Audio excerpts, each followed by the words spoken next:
Welcome back to study centre. Indian art and culture जो हर एक एग्ज़ाम में जिससे 5 to 10 क्वेश्चंस या मिनिमम 5 क्वेश्चंस तो हर एक एग्ज़ाम में पूछे जाते हैं, चाहे वो Jammu and Kashmir service selection board का कोई एग्ज़ाम हो, चाहे वो एसएससी सीजीएल का एग्ज़ाम हो या कोई भी स्टेट लेवल एग्ज़ाम हो, उसमें जो इंडियन आर्ट एंड कल्चर है उससे 5 to 10 क्वेश्चंस पूछे जाते हैं। तो उसी को मद्देनज़र रखते हुए मैंने इस यूट्यूब चैनल पर टॉप जो 500 MCQ होंगी इंडियन आर्ट एंड कल्चर, उस पर मैं 500 MCQ लेके आपके साथ सामने आया हूँ। यहाँ पे इस सेट में मैं अराउंड 10 to 15 क्वेश्चन डिस्कस करूंगा। इसी तरह से अराउंड 10 सेट में डिस्कस करूंगा जिसमें 500 प्लस जो इंपॉर्टेंट MCQ होंगे आर्ट एंड कल्चर के, इंडियन आर्ट एंड कल्चर के, वो मैं कवर कराऊंगा। यहाँ पे हम बहुत डिटेल में MCQ को डिस्कस करेंगे, पूरा आपका कंसेप्ट क्लियर हो जाएगा। जो ऑप्शंस होंगे 4 ऑप्शंस, उनको भी हम डिटेल में डिस्कस करेंगे। इन क्वेश्चंस को हम करंट अफेयर्स के साथ भी लिंक करेंगे। जो नेशनल पार्क्स है, जो वाइल्ड लाइफ सेंचुरीज है, डांस फॉर्म्स है, लैंग्वेजेस है, उनको कनेक्ट करके हम ओवरऑल एक जो स्टैटिक जीके होता है, फैक्चुअल चीज़ें होती हैं, उनको भी कवर करने की कोशिश करेंगे। तो प्लीज़ वीडियो को एंड तक देखिए, आपको बहुत ज़्यादा चीज़ें यहाँ पे सीखने को मिलेंगी। इसके अलावा जो भी पहली बार इस चैनल पे विजिट कर रहे हैं प्लीज़ लाइक और सब्सक्राइब कर दीजिएगा। हमने जीएस के भी जितने भी जीएस के कंपोनेंट्स हैं उन पे भी हमने MCQ की सीरीज़ स्टार्ट किया विद डिटेल्ड ऑप्शन डिस्कशन, तो प्लीज़ आप वो भी एक बार देख लीजिए, उसकी भी मैं लिंक डिस्क्रिप्शन बॉक्स में डाल दूँगा। तो MCQ on art and culture of India का पहला और मोस्ट इंपॉर्टेंट क्वेश्चन देखते हैं आज क्या है। पहला क्वेश्चन है विच of the following is not classical language of India, यानी इनमें से जो क्लासिकल लैंग्वेज ऑफ इंडिया है उन इनमें से कौन सी लैंग्वेज क्लासिकल लैंग्वेज नहीं है। देखिए जो इंडिया में है 6 लैंग्वेजेस को क्लासिकल लैंग्वेज का दर्जा दिया गया है। वो 6 लैंग्वेजेस कौन कौन सी है? वो 6 लैंग्वेजेस है तामिल है, तामिल के अलावा तेलुगु है, संस्कृत है, कन्नड़ा है, मलयालम है और ओडिया है। ये 6 जो लैंग्वेजेस हैं इनको क्लासिकल लैंग्वेज का दर्जा मिला है। कौन कौन सी है? तामिल, तेलुगु, संस्कृत, कन्नड़ा, मलयालम एंड ओडिया। तो इनमें से आप देखिए तामिल भी है, संस्कृत भी है, कन्नड़ा भी है, तो इसका राइट आंसर हो जाएगा हिंदी। हिंदी को क्योंकि क्लासिकल लैंग्वेज का दर्जा नहीं दिया गया है। अब अगर मैं यहाँ पे बात करूँ जो ये तामिल है, तामिल को क्लासिकल लैंग्वेज का दर्जा सबसे पहले 2004 में मिला था। इसी तरह से जो संस्कृत है, संस्कृत को 2005 में क्लासिकल लैंग्वेज घोषित किया गया था। इसी तरह अगर हम बात करें कन्नड़ा और तेलुगु को 2008 में क्लासिकल लैंग्वेज माना गया था। उसके अलावा मलयालम को 2013 में और ओडिया को 2014 में। तो प्रेजेंटली अगर हम बात करें 2023 में आज प्रेजेंटली 6 क्लासिकल लैंग्वेजेस है इंडिया में। कौन कौन सी है? तामिल, तेलुगु, संस्कृत, कन्नड़ा, मलयालम और ओडिया। तो ये था क्वेश्चन नंबर 1। चलते हैं अब अगला क्वेश्चन हम डिस्कस करते हैं। यहाँ पे शायद स्टार्ट हुआ क्वेश्चन नंबर 2 से, तो हम पहले क्वेश्चन नंबर 1 भी डिस्कस कर लेते हैं। क्या है क्वेश्चन नंबर 1 है यहाँ पे, in the Gandhara sculptures the preaching mudra associated with the Buddha first sermon at Sarnath is. जो गांधारा स्कल्पचर है उसमें जो प्रीचिंग मुद्रा है बुद्धा का, उसमें जो उसने पहला सरमन दिया था वो क्या था? ठीक है, जो उसने पहला सरमन दिया था, जो आपने पहले उन्होंने लेक्चर दिया था, जो अपने पहली टीचिंग्स दिए थे after attaining the perfect knowledge, जो निर्वाणा उनको मिली थी, उसके बाद उन्होंने जो अपना पहला सरमन दिया था सरनाथ में, उसको क्या बोला जाता है? पहला जो इस पर्टिकुलर क्वेश्चन का राइट आंसर है वो हो जाएगा धर्म चक्र परिवर्तना, उसको बोला जाता था, यानी धर्म चक्र हो जाएगा इसका राइट आंसर। जो इन्होंने सरमन दिया था वो दिया था इन्होंने पाली लैंग्वेज में दिया था। इसी तरह से अगर हम बात करिए इन्होंने दिया था जब उनको एनलाइनमेंट मिला था, यानी जब इन्होंने दुनिया को छोड़ के ये एक किस्म के जंगल में चले गए थे, वहाँ पे फिर जो पीपल ट्री था उसके अंडर इनको बुद्ध गया में पीपल ट्री के अंडर जब इनको एनलाइटमेंट मिल गया यानी निर्वाणा मिल गया, तो उसके बाद उन्होंने अपने सरमन, अपनी जो टीचिंग्स थी वो स्टार्ट कर दी। और जो टीचिंग स्टार्ट की, जो उन्होंने सरमन दिया था सरनाथ में, उसी का बोला जाता है धर्म चक्र।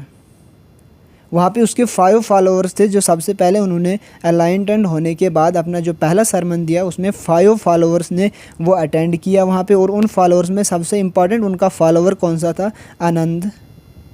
आनंद बुद्ध का एक इम्पॉर्टेंट फॉलोअर था, जिन्होंने अपना पहला सरमन दिया।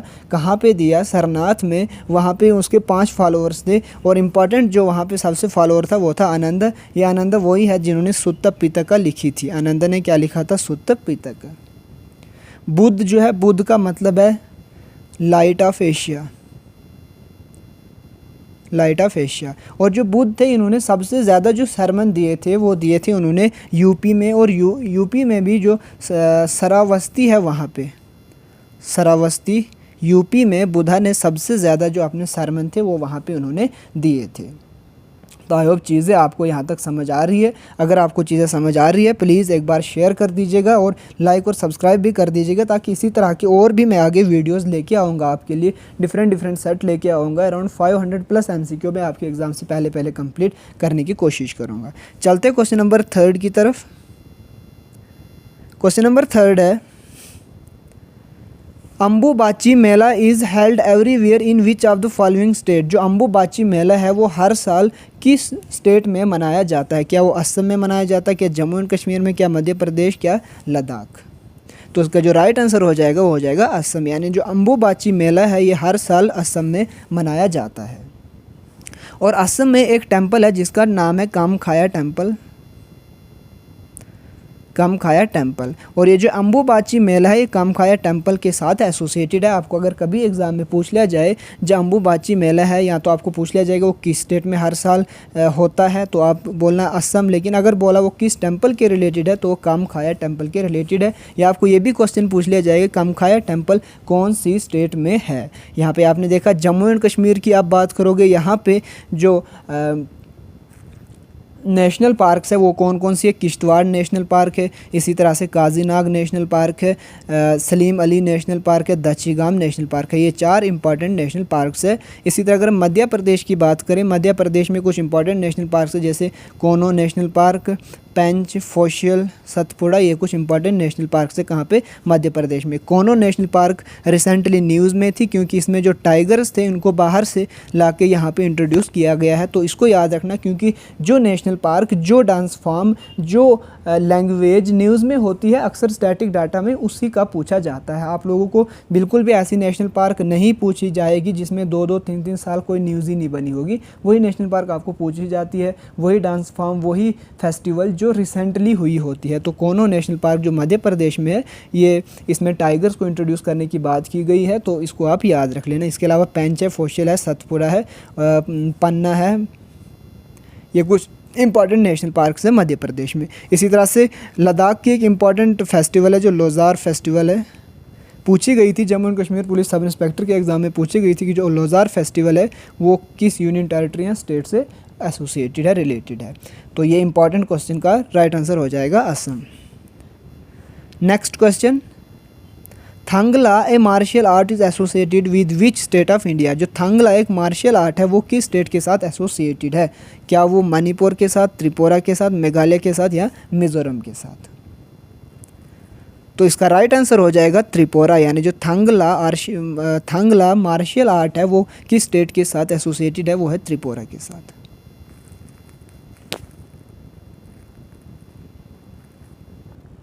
यहाँ पे अगर हम बात करें मेघालय की, मेघालय में एक इम्पॉर्टेंट डांस फॉर्म है जिसका नाम है वांगला डांस।